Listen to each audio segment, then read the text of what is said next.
Բարև ձեզ։ Այս օրերին Հայաստանում կայանալիք խորհրդարանական համապետական ընտրությունների նախաշեմին Հայաստանը գտնվում է ներքաղաքական եւ աշխարհքաղաքական տուրբուլենտության մի փուլում, որտեղ իրար են բախվում նախընտրական կրքերը եւ արտաքին ազդեցությունները։ Ռուսաստանը, ինչպես գիտեք, գործարկել է տնտեսական պատժամիջոցների, տնտեսական ճնշումների արսենալը։ Ռուս պաշտոնյաները եւ քարոզիչները խոսում են ուկրաինական սցենարի վտանգավոր ռիսկերի մասին, Հայաստանը պատասխանում է բավական հանդարտ հավասարակշիռ հայտարարություններով, իսկ հայտարարություններից անդին պատասխանում է դիվերսիֆիկացման եւ սուբսիդավորման քաղաքականությամբ, սա տնտեսության մեջ, իսկ արտաքին քաղաքականության մեջ բնականաբար բալանսավորված քաղաքականությամբ, իդեպ այսօր ստորագրվեց TRIP նախագիծը վերջնական Հայաստանի Հանրապետության արտգործնախարարը եւ Միացյալ Նահանգների պետքարտուղարը ստորագրեցին այդ փաստաթուղթը եւ այն այժմ պատրաստ է արդեն վավերացման։ Դե իսկ ներքաղաքական կյանքում նախընտրական բուռն կրքեր են, նախընտրական պայքար, նախընտրական գործընթաց, մի կողմից ընտրական կաշառքներ եւ ընտրական այլ հանցագործություններ, մյուս կողմից կուսակցությունների ընտրություններին մասնակցող քաղաքական ուժերի ամփոփիչ հանրահավաքներ, ելույթներ, էմոցիաներ, խոստումներ եւ էլեկտորալ ուժի ցուցադրություն։ Այս մասին ենք խոսելու առաջիկա 30 րոպեների ընթացքում, սա Ազատ զրույցն է Free News-ի եթերում, որտեղ համադրում են փաստերը, կարծիքները, գնահատականները եւ կանխատեսումները։ Զրուցակիցս միջազգային եւ անվտանգության հարցերի հայկական ինստիտուտի փորձագետ Դավիթ Ստեփանյանն է։ Բարև ձեզ, պարոն Ստեփանյան։ Վերջին օրերին մենք անընդհատ եւ շարունակաբար խոսում ենք Ռուսաստանի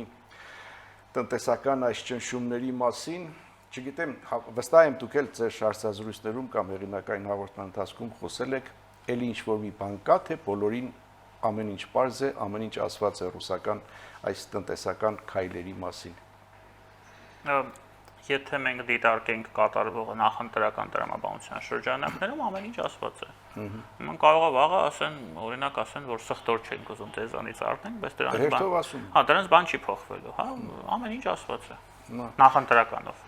Գիտեք, այսօրին մենք խոսում ենք ոչ միայն Ռուսաստանի այդ տնտեսական քայլերի մասին, այլև արձագանքների, Հայաստանն ինչպես է արձագանքում, հայտարարությամբ ինչպես է արձագանքում, գործնական հողի վրա ինչպես է արձագանքում, ես քիչ առաջ նշեցի, Եվրոպա, Միացյալ Նահանգները ինչպես են արձագանքում, բայց հետաքրքիր է նաև Ռուսաստանի արձագանքը իր ձեռնարկած քայլերին։ Աչքովս ընկավ երեք մի ինֆորմացիա, երբ Զատուլինը, մեզ բոլորիս շատ հայտնի, Լազարևյան ակումբի նիստի ժամանակ Ռուսաստանում է կայացել, թե Զատուլինը կարծեմ անցանկալի անձը չի կարող գալ Հայաստան, այնտեղ նիստը կայացել է եւ նա ցավ է հայտնել, որ Հայաստանի եւ Ռուսաստանի միջև հարաբերությունները, այդ թվում տնտեսական հարաբերությունները այս վիճակին են եւ ցավակցում է, որ հայ մարդիկ, հայ արտադրողները այսպիսի դժվար փորձությունների միջով են ասում։ Ես բառացի չեմ մեջբերում, ասելիքը մոտավորապես դա էր։ Սա ինչ է նշանակում, ինչու է ցավ քաշում Զատուլինը, չէ՞ որ ռուսական պաշտոնական տեսակետն այն է, որ պատճառը ֆիտոսանիտարական է։ Չէ, դե բոլորը ամեն ինչ հասկանում են, հիմա Զատուլինը կարող է փարիսեություն անի, Զատուլինը նաև հիշենք, որ Արցախի հանձնման ժամանակ եւ առաջի փուլի 20 թվականի եւ 23 թվականի վերջնական փուլի ինքը նորից ցավ էր ապրում եւ նույնիսկ Ռուսաստանի իշխանություններին մեղադրում էր, որ նրանք վճռական չեն գործում, որ չպետք է տեղի տան ադրբեջանական գրոհներին, որ այսպես կոչված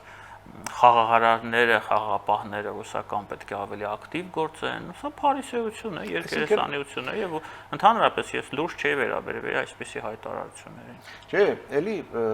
ինչպես ուզում եք վերաբերվեք, բայց եթե նա այս ամեն ինչը կապում է հայ-ռուսական հարաբերությունների հետ, սա ուղիղ կամ անուղղակի խոստովանություն է, որ ֆիտոսանիտարիան այդտեղ մեղք չունի։ Թվականհայտ է։ Մեզ համար է ակնհայտ, հա, բայց տեսեք, պարոն Կիրակոսյան, բոլորի համար է ակնհայտ, եթե սա լիներ ֆիտոսանիտարական խնդիր, Ռուսաստանի առաջին փոխվարչապետը անդադ այդ մասին չէր խոսի, անվտանգության խորհրդի քարտուղարը չէր խոսի, արտաքին գործերի նախարարը չէր խոսի, հասկանալի է սա բոլորն են հասկանում, որ սա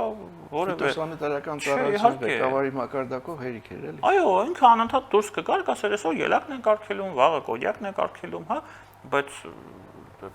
նախագահի մամուլի քարտուղարն այդ մասին խոսում, հա, ամեն օր մենք լսում ենք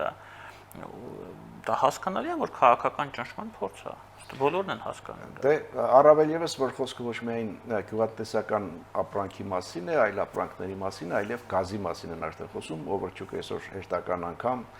գազի թեման շրջանառել է, ասել է, որ եթե գազը անջատենք շատ բարդ իրավիճակ կստեղծվի Հայաստանում եւ հետո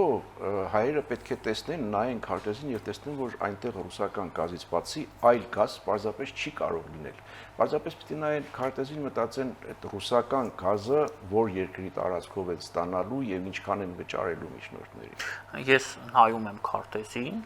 ես հայ եմ, չէ, իր հասցեատերերից մեկը, եւ տեսնում եմ, որ մենք կարող ենք ստանալ գազ առնվազն 3 երկրներից այս պահին։ Մեկը դա Ադրբեջանն է, որի մասին Օվերչուկը ակնհայտ կերպով ակնարկում է, որ Ադրբեջանը կարող է մեզ վաճառել ռուսական գազ եւ միջնորդավճար դրա համար պահանջել։ Երկրորդը դա Իրանն է, երրորդը դա Թուրքմենստանն է։ 3 երկրներից մենք կարող ենք գազ ստանալ։ Եվ որքանով ես հասկանում եմ, նույն swap սխեմայով, եթե մենք Թուրքմենստանից գազը ստանանք, ինքը առնվազն ռուսականից ոչ թանկ է լինելու սահմանի վրա։ Նաև ես նորից եմ ասում, երբ ես նայում եմ քարտեզի վրա, ես նաև հասկանում եմ, որ եթե մենք շատ մեծ ցանկություն ունենանք, մենք Իրանի տարածքով նույնիսկ կարող ենք այլ երկրներից գազ ստանալ, եթե շատ մեծ ցանկություն ունենք։ Այսինքն Օվերչուկի ասածները բացահայտ սուտ է, այդ նույն տրամաբանությունից ելնելով, որի վրա ինքը հղում է անում, քարտեզի վրա ենք նայում։ Ինչ է նշանակում երբեք բացի ռուսականից ոչ մի գազ չի մտնել։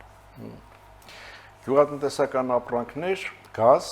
հաջորդը ուկրաինական սցենարն է, որ այս օրերին էլի շրջանառում են եւ պետական պաշտոնյաներ եւ փորձագետներ, սա որքանով է իրատեսական, որքանով է վախենալու։ Նախ եթե իրենք ասում են ուկրաինական սցենար, թող ճակերտները բացեն, փակագծերները ասեն, ինչ են ուզում դրանով ասեն։ Ռուսաստանը հարձակվելու է մեզ վրա։ Դա է ասում, ուկրաինական սցենարը որն է։ Թե պարզվելու է մի օր, որ Շիրակի մարզը եւ Գյումրին դա հին ռուսական քաղաքներ են, որը ժամանակին տվել են մեզ, նվիրել են եւ հիմա այնտեղ պետք է լինի Շիրակի ժողովրդական հանրապետություն։ Եթե դա են ասում, թող ասեն բացահայտ, մենք էլ հասկանանք ինչ են ասում։ Չէ, առայժմ միայն ասում են, որ Ուկրաինայում էլ խնդիրները սկսվեցին այն ժամանակ, երբ Ուկրաինան սկսեց Եվրամիության այդ ուղին։ Հերթական փորձ է մեզ վախեցնելու, հերթական փորձ է դեստրուկտիվ սցենարներ մեզ խոստանալով եւ գուժելով ազդել ընտրողների կարծիքի վրա եւ ստիպել բռնանալով նրանց կամքի վրա, ստիպել նրանց գնալ քվեարկել պրոռուսական ուժերի օգտին։ Ուրիշ բան չկա ստեղ այս պահին։ Հայաստանի արձագանքների մասին խոսեցինք, այդ թվում նաեւ հայտարարությունների մակարդակով, ինչպես եք վերաբերում վարչապետին հայտարարությանը, ելի բառացի չեմ ասում ես, այն մասին, որ փոխանակ նոր առաջարկներ, նոր հնարավորությունների մասին խոսեն, անընդհատ այս խստացումների մասին են խոսում։ Ասեք, Ռուսաստանը այլևս սպառել է ինչ որ բան առաջարկելու իր հնարավորությունը, թե ոչ մի այդպեսին ինքը չի կարող։ Ռուսաստանը վաղուց սպառել է իր առաջարկությունների հնարավորությունը, որտեղ Ռուսաստանը գտնվում այս պահին իզոլացված իսգոյ վիճակում։ Իրենք բան չեն կարող առաջարկել։ Չէ, իրենք առաջարկելու են, իրենք առաջարկում են։ Չէ, եկեք տարբերենք, հա։ Հիմա ընտրություններից հետո ամենահետաքրքիրն է սկսվելու։ Իրենք առաջարկելու են ատոմակայան կառուցել Հայաստանում։ Շեշտը դրա վրա է դրվելու։ Իրենք առաջարկելու են, որպեսզի իրենք ունենան մասնաբաժին թրիփ նախագծում։ Իրենք առաջարկելու են մասնակցություն Հայաստան-Ադրբեջան դելիմիտացիա դեմարկացիա սահմանի այդ գործողությանը։ Իրենք առաջարկելու են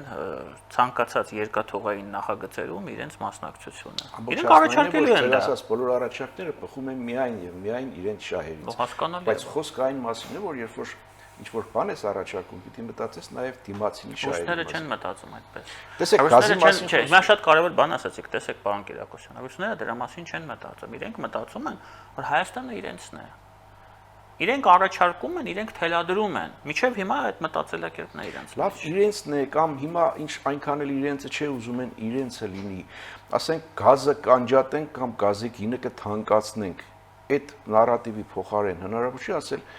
առաջարկենք գազը մի քիչ էժանացնենք Հայաստանի։ Ասենք, տեսեք, մենք ձեր բարեկամն ենք, գազը էժանացնում եք, դուք Եվրամիություն ուր եք գնում, այնտեղ ոչ գազ կա, ոչ բան։ Շատ տրամաբանական է ձեր մտածելակերպը։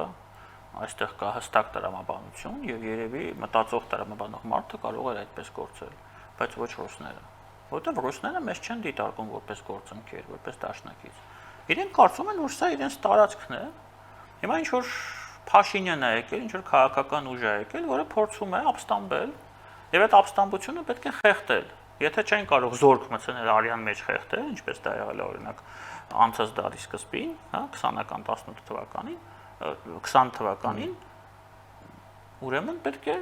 տնտեսական լծակներ կիրառել եւ խեղդել մարդկանց տնտեսական լծակներով։ Գազը անջատել, թանկացնել։ Լավ, ասում եք այլ չեն կարող մտածել ուղղակի։ Դժվար է այդպես։ Դժվար է առաջին հերթին իրենց համար առաջին հերթին դժվար, որովհետեւ այդ քաղաքականության արդյունքում Ռուսաստանը բոլոր իր դաշնակիցներին եւ գործընկերներին կորցրել է եւ շարունակում է կորցնել։ Եվ դժվար է մեզ համար, որպես գործընկեր պետություն, որովհետև իրենց հետ անհնար է խոսելը։ Բայց անհասկանալի է, ինչքան կարելի է շարունակել այդ գազը որպես քաղաքական գործիք օգտագործել, ասենք, որ թվականից օգտագործում, մինչև այսօր արդեն արդյունավետ չէ, բայց էլի շարունակում են օգտագործել։ Ասենք Եվրոպային, ասենք, այդ գազը որպես գործիք օգտագործում է, մի այդ գործիքը չի աշխատում։ Ուկրաինայի դեպքում էր օգտագործվում, չէին ասում, «Ադբիրում գրում, ադկլուչիմ գազ», երկուսն էլ արեցին։ Խնդիրը մտածել, որ այդ գործիքը կարող է եւ չաշխատի եւ ավելի հավանական է, որ չաշխատի նաեւ Հայաստանի պարագայում։ Իրենք մտածում են, որ մենք վախեցած ժողովուրդ ենք, որ իրենք մեզ միշտ վախեցրել են, հիմա կվախեցնեն եւ մենք նորից կընկրկենք եւ նորից, տեսեք, ինչպես դարձավ, հա, Հայրոս գազարդը, ինչպես դարձավ Գազպրոմ Արմենիա։ Չվախեցրել են, չէ, ասել են, այս կանեն, գազը կթանկացնենք, այս տվեք մեզ այս մասը, տվել են, չէ։ Ասել են այս կանենք, այն կանենք, երկաթողին տվեք, տվել են։ Ասել են անվտանգության խնդիր Արցախ, մցրեցին մեզ մաքսային միություն։ Դա միշտ աշխատել է դա։ Եվ դժվար է մտածել, որ կարող է գալ մի օր, երբ որ այլևս չի աշխատում։ Դե հիմա իրենց մտածելակերպը չի փոխվում։ Իրենք մտածում են հիմա նորից կվախացնենք, նորից հիմա իրենք ձեռքերը կբարձրացնենք, ասեն գազը մի թանկացրեք, մեր ելակը առեք, մեր կոնյակը առեք, մենք ոչ միտեղ չենք գնա, մենք միշտ ձեր ճորտը կլինենք։ Իրենք դա են սպասում։ Հիմա վախեցնելով բերում հասնում են այդ երկընտրանքին, հա, ԵՄ թե ԵԱՏՄ եւ կոչ են անում հանրաքվե անցկացնել։ Նախորդին ես լսում էի ականջի փոչով, լսում էի նաև ռուսական լրատվամիջոցներին, գիտեք մեկնաբանությունը որն է, որ մենք ասում ենք հանրաքվե անցկացրեք, Հայաստանի իշխանությունը չի անցկացնում, իսկ գիտեք ինչու չի անցկացնում, որովհետև ժողովուրդը գնալու է եւ ԵԱՏՄ-ն ընտրի։ Ժողովուրդը գնալու է եւ ԵԱՏՄ-ն ընտրի։ Տեսեք, նախ առաջինը, հա, դա կեղծ օրակարգ է, որ թիվ 1 խնդիրը, որը Պուտինին անհանգստացնում է, դե Հայաստանի ճանապարհն է դեպի Եվրամիություն։ Ես հիշում եմ դեռ ամիսներ առաջ ռուսական այդ Կրեմլի սպասարկու փորձագետները, այսպես կոչված, ասում են մենք խնդիր չունենք, որ Հայաստանը գնա Եվրամիություն, կարևորը ՆԱՏՕ չգնա։ Դա խնդիր չի եղել։ Հիմա միանգամից դարձել է խնդիր։ Լավ, այդ օրենքը մենք ընդունեցինք, չէ՞։ Այն ժամանակ խնդիր չէր։ Հիմա դարձել է խնդիր։ Ես կարծում եմ, որ սա ուղղակի հերթական, ինչ որ փորձ է իրական դիսկուրսը փոխարինել կեղծ դիսկուրսով եւ նարատիվով։ Իսկ իրական դիսկուրսը Մոսկվայի մտահոգությունը որտեղ է։ Մոսկվայի մտահոգությունը նրանում է, որ մենք հիմա թրիպ ենք իրականացնում։ Սա լինելու է տրանսպորտային լոգիստիկ կոմունիկացիոն նախագիծ, որը շրջանցում է Ռուսաստանը եւ ուղղված է այդ թվում նաեւ Ռուսաստանի դեմ, որ մենք ատոմակայան ենք կառուցելու, որը չի լինելու ռուսական, որ իրենք այստեղից դուրս են գալու էներգետիկ միջոցով, որ մենք գնալով զարգացնում ենք մեր կարողությունները եւ հնարավորությունները եւ շուտով հայ-թուրքական սահմանից իրեն սահմանապահները դուրս են գալու։ Ինչ է լինելու 102-րդ բազայի հետ տարիներ հետո, ես չեմ ասում այսօր։ Այս բոլոր հարցերը իրենց անհանգստացնում են, այսինքն իրենց անհանգստացնում են, Ռուսաստանը ստից քայլ առ քայլ դուրս է գալիս։ Ոչ թե Եվրամիությունն է խնդիրը, Եվրամիությունը դա երկր կա։ Հիմա իրենք այդ օրակարգը, կեղծ օրակարգը բերել են առաջ, չեն խոսում մնացած։ Նույն գազի հարցն է իրենց մտահոգում։ Գիտեք, իրենք մտահոգված չեն, որ մենք վաղը չէ մյուս օրը սկսելու են գազ ստանալ այլ երկրներից։ Իրենք մտահոգված են։ Եվ այս ամենը շղարշվում է, հա, եւ փորձ է արվում այդ ամենը քողարկել, այդ ԵՄ, ԵԱՏՄ կեղծ ընտրության նարատիվով։ Որ մտահոգում են, որովհետեւ մտածում են կմտածեն, որ այդ ենթակառուցվածքները բոլորը Ռուսաստանին են պատկանում, թե թող բերեն ոնց են բերում այդ կարգը։ Հետնել է Ռուսաստանին պատկանում, պարոն Կիրակոսյան։ Գիտեք, հարցը այսպես է դրված։ Ենթադրենք, հիպոթետիկ բան եմ ես պահին ասում, հա։ Մենք սկսում ենք գազ ստանալ Ադրբեջանից, կամ Իրանից, կամ Թուրքմենստանից, բերում ենք, միացնում ենք այդ ցանցին։ Իրենք ասում են մենք համաձայն չենք սպասարկում, ինչ ենք անելու։ մի ճանապարհ ունենք, կամ իրենք միանում են եւ սկսում են աշխատել, կամ ազգայնացում։ Չէ, այլ ճանապարհ չկա։ Իրենք դա չեն հասկանում։ Ցույց տվեք ինձ մեկ դատարան միջազգային, որը այս դեպքում կարող է ռուսներին ձեռքը բռնել։ Դե եթե մեկ պայմանագիր ունենք, թեև շատ վատ պայմանագիր, գազի հետ կապված, հա, Ռուսաստանից, եթե նրանք խախտում են այդ պայմանագիրը, գին են թանկացնում եւ այլն, այդ պայմանագիրը մենք էլ կարող ենք չեղարկել։ Իհարկե։ Եվ այդ ձեր ասած դատարանում էլ Այդ ամենը կարելի է շատ լավ իրավաբանորեն փաթաթել, շատ լավ ձևակերպել եւ դնել սեղանին։ Իսկ Հայաստանի արձագանքը որքանով է արագ, որքանով է արդյունավետ, այսօր կառավարության նիստում որոշվում է, որ սուբսիդավորում տրամադրվի ջերմատնային ապրանքների նկատմամբ, չգիտեմ, հաջորդ հարցով արդեն կանդրադառնանք Եվրամիության հնարավոր աջակցությանը, Միացյալ Նահանգներ, TRIPS-ան եւ այլն։ Նախ ես ցանկանում եմ նշել, որ այս խնդիրը ինքը այդքան մեծ խնդիր չի, որքան ռուսները փորձում են ներկայացնել։ Ես երեք իդեպ այդ մասին գրել էի։ Ելակ չէ, ինչքան ասացին, ելակը չեն գնի, ելակը չեն։ Երևանում հիմա ելակը թանկանում է։ Մի շաբաթ առաջ ելակը շատ ավելի էժան էր, օրինակ ամենալավ ելակը 1200 դրամ էր։ Հիմա 1600, 1700, 2000 տարբեր գներ են մարդիկ ասում։ Այսինքն մենք չունենք այդ խնդիրը իրացման։ Եթե ելակը խնդիր լիներ իրացման, եթե իրենց այդ ասած ֆորերը հետ գային, հիմա շուկան պետքա լցված դներ, եւ այդ ելակը պետքա 1000 դրամից ոչ թանկներ, բայց մենք տեսնում ենք հակառակ պատկերը։ Բայց իրենք ինչքան խոսեցին այդ ելակի մասին, չէ՞։ Տեսեք, իրենք չեն ասում, մենք միանգամից ցաղ արգելում ենք։ Մի օր ելակն են արգելում, մի օր լոլիկն են արգելում, մի օր ձուկն են արգելում, մի օր չգիտեմ, կոնյակն են արգելում։ Ինչև սմբուկը հասան։ Հա, անընդհատ այդ բանը sense բանի մեջ է, հա, այդ նարատիվը պատտեցնում են, անդադ աղմուկ են հանում, բայց այդ խնդիրը այդքան լուրջ խնդիր չէ, որքան իրենք ներկայացնում են։ Եվ հիմա մի կողմից էլ, հա, այսպես ասեմ, եթե միջև այսօր մեր տնտեսական դիվերսիֆիկացումը շատ դանդաղ էր ընթանում, ես հուսով եմ, որ հիմա եւ արտադրողները, եւ պետությունը վերջապես հասկացան, որ մենք այդ ժամանակ չունենք։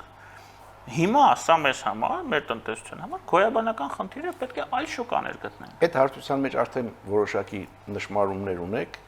ասենք Եվրամիության արձագանք, Եվրամիության աջակցություն, այդ թվում նաև մեր ապրանքների արտահանման դիվերսիֆիկացիա, եվրոպական շուկա եւ ոչ միայն եվրոպական շուկա։ Ես տեսնում եմ, որ այդ հարցը քննարկվում է։ Ես տեսնում եմ, որ եւ ամերիկացիները, եւ եվրոպացիները պատրաստ են ոչ միայն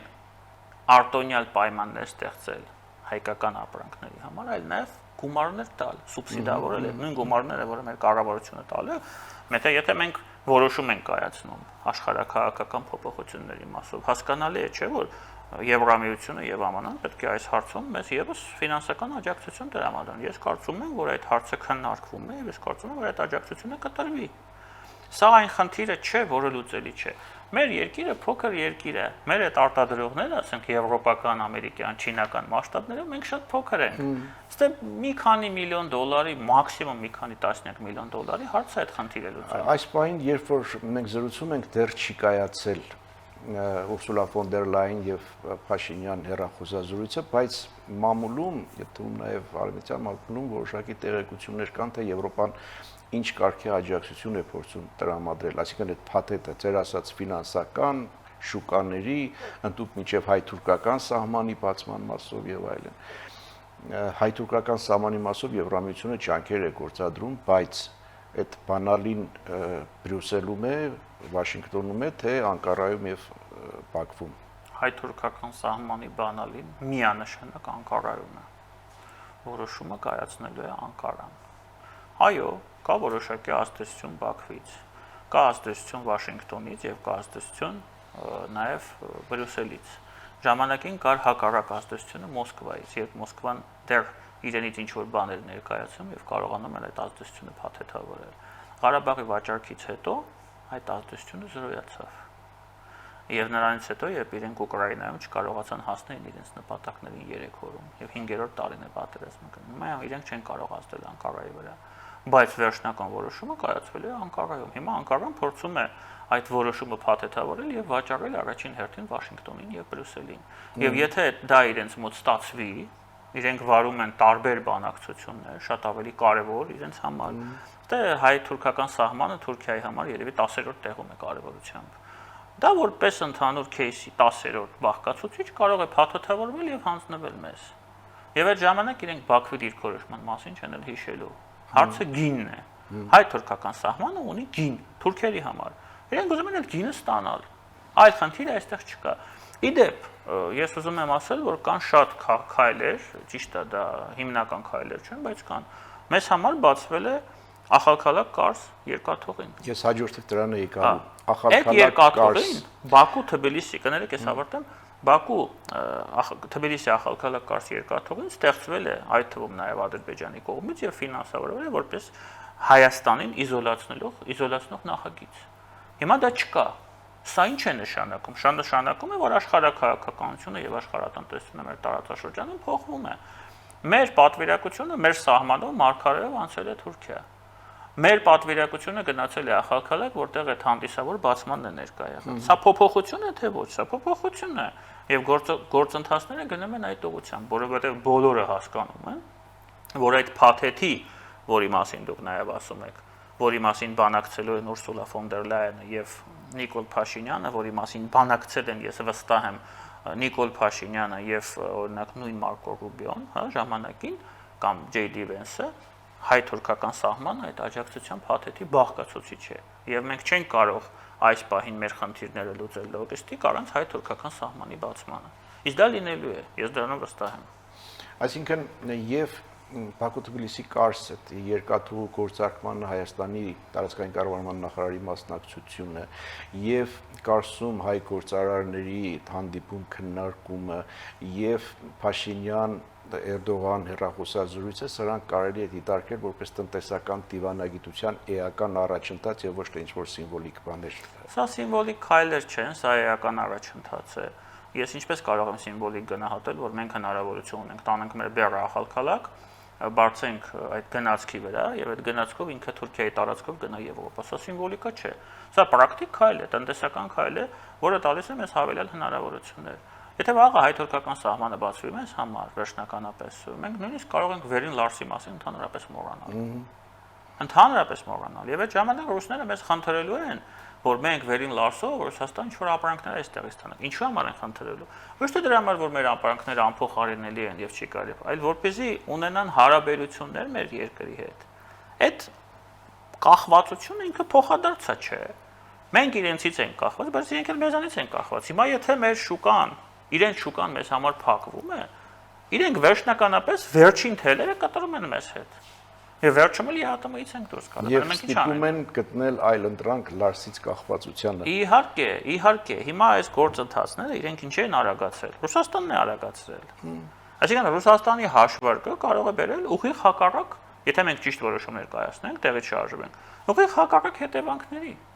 Կարող է որ գա, երբ որ մենք գնանք դիմում գրենք, ասենք մենք դուրս ենք գալի ԵԱՏՄ-ից, որտեղ մեզ ԵԱՏՄ-ն այլևս պետք չի։ Ընդհանրապես պետք չի։ Մեզ ինչի ԵԱՏՄ-ն պետք չէր Սերժ Սարգսյանի տարիներին մինչև 2013 թիվը։ Եթե այդքան լավ բան է։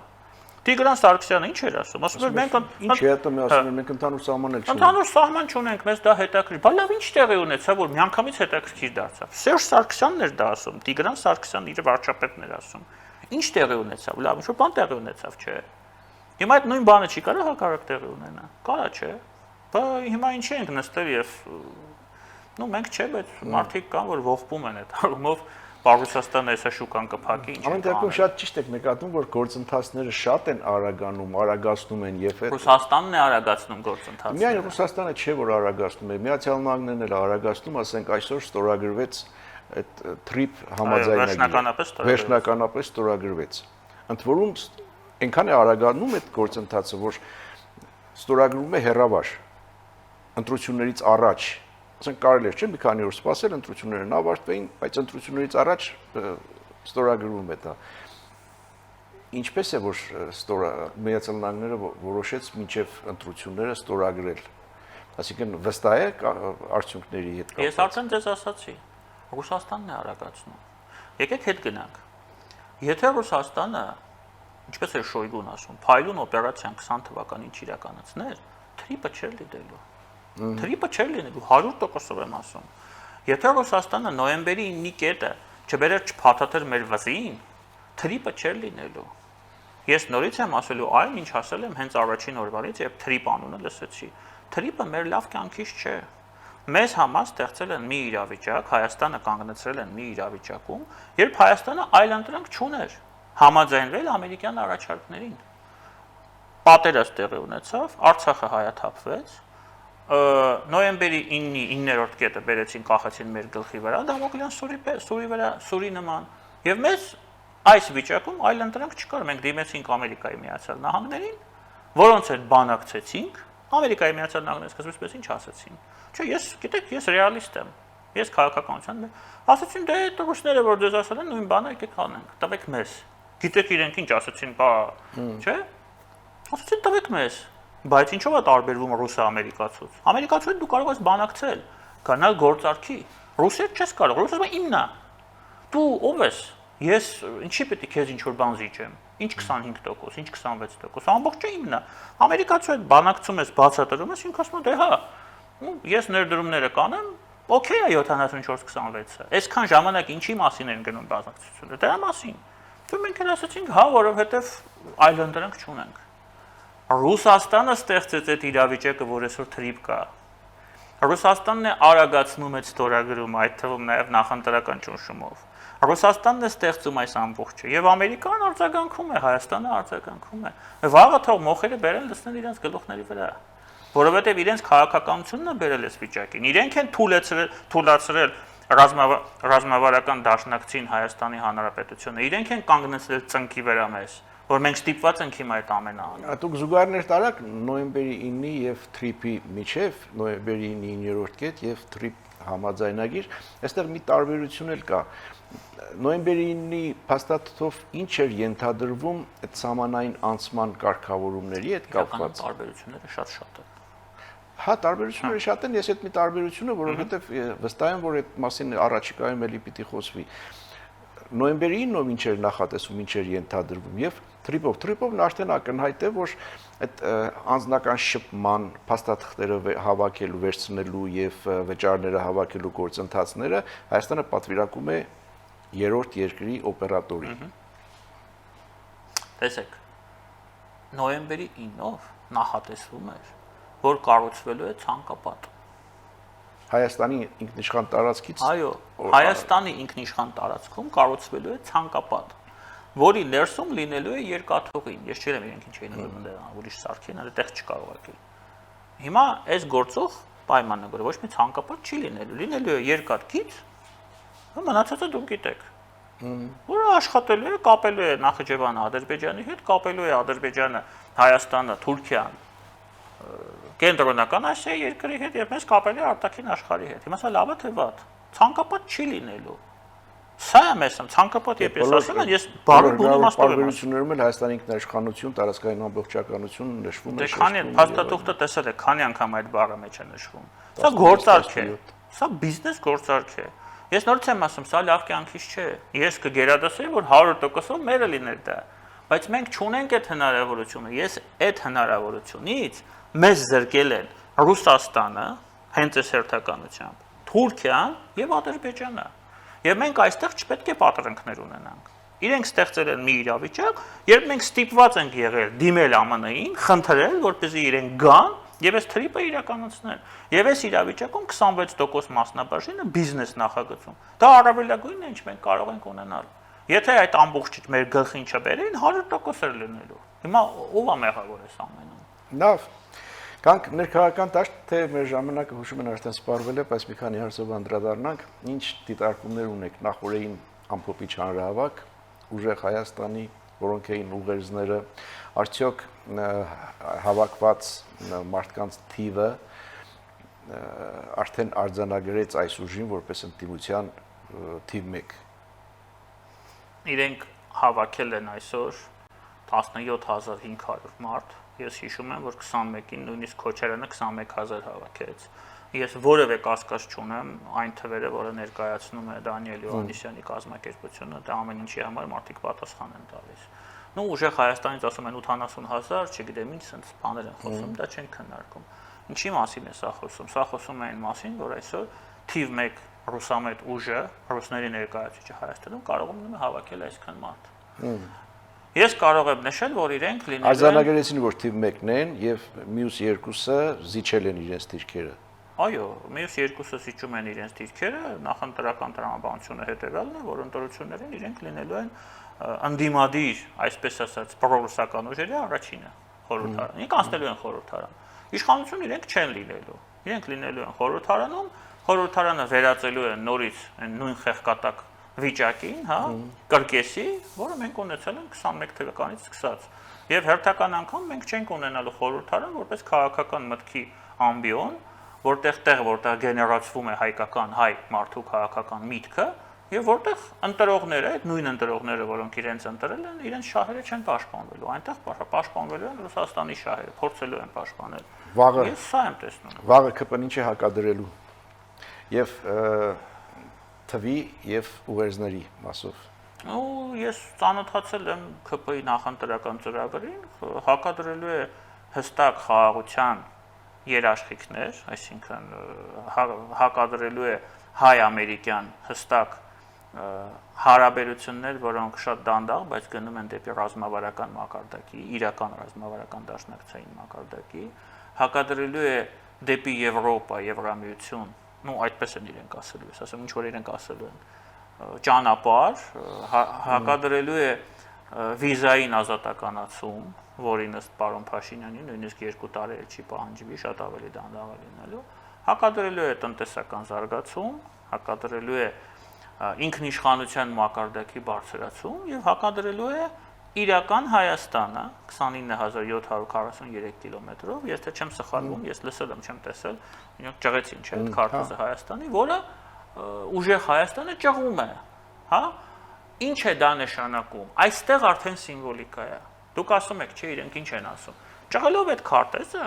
իրենք ասում են հետևյալը. մենք չենք թողի, որ դուք հանգիստ ապրեք Հայաստանի Հանրապետությունում։ Մենք միշտ խոսելու ենք մեծ Հայաստանից, մեծ Հայկից,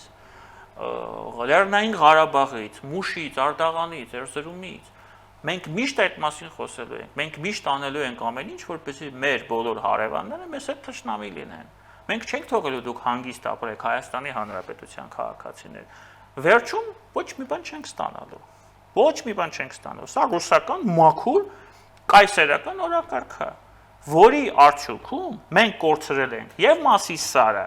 եւ Մուշը, եւ Արտաղանը, եւ Եղեռնը բերեցինք մեր գլխին։ Եկեք անվանենք իրենց անուններով, հա։ Ես ոչ մեկին չեմ պատրաստվում խաբել։ Եվ Արցախը կորցրեցինք։ Եվ եթե մենք այսպես շարունակենք Հայաստանի Հանրապետության ինքնիշխան քարտեզը ճղելով, մենք վաղը Հայաստանը կկորցնենք։ Ես դա ասում եմ, ես որևէ քաղաքական ուժին չեմ հարում, բոլորը դա գիտեն։ Ես քաղաքական կուսակցությունների անդամ երբևիցե չեմ եղել եւ չեմ պատրաստվում լինել, բայց ես դա գիտեմ։ Ցանկացած ողջամիտ մարդ, որը ապրում է Հայաստանում, չի կարող դա չիմանալ, որովհետեւ այդ ամենը մեր գլխով անցել է։ Մեր գլխով անցել է, մեր ճակատի կնճիռները դից է գալիս։ Դա մեր գլխին բերել են։ Հիմա իրենք հերել են այդ իրենց նախընտրական այդ հանրահավաքին ու շարունակում են այդ նույն բանը մեզ ավետել, ասում են մենք հեսա որպես լավ բան են ներկայացնում։ Հայաստանի Հանրապետության քարտեզը սա մեր Հայաստանը չէ։ Մեր Հայաստանը այն մեր երազանքների Հայաստանն է։ 21-րդ դարում ապրել երազանքներով անթույլատրելի ճոխություն է։ Մենք պետք է սթափվենք եւ հասկանանք, որ մենք ունենք մեկ հայրենիք, դա Հայաստանի Հանրապետությունն է, որը պետք է լինի ինքնիշխան, որը մենք պետք է պահենք ատամներով եւ որը մեկին պետք է թույլ չտանք, որպեսզի ինքը ինչ որ ձգտումներ ունենա եւ հավակնություններ ունենա մեր տարածքի, մեր անկախության, հետեւաբար մեր ազատության վրա։ Շնորհակալ եմ զրույցի համար։ Ես եմ շնորհակալ։ Հետևենք իրադարձությունների զարգացումներին, այսպեսին էր այսօրվա մեկնաբանությունը եւ վերլուծությունը։ Ազատ զրույցում մենք փորձեցինք անդրադառնալ Հայաստանի առջև ծառացած մարտահրավերներին, գտնել դրանց պատճառները, հետևանքները եւ պատճառահետևանքային կապերը։ Մեկ բան ակնհայտ է, որ եւ նախընտրական այս մեր երկրի ներսի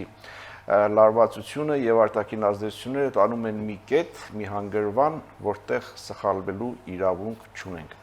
Սա ազատ զրույցներ Free News-ի եթերում, ես զրուցում էի միջազգային եւ անվտանգության հարցերի հայկական ինստիտուտի փորձագետ Դավիթ Ստեփանյանի հետ։ Շնորհակալություն, որ հետևում եք, լավ մնացեք, կհանդիպենք։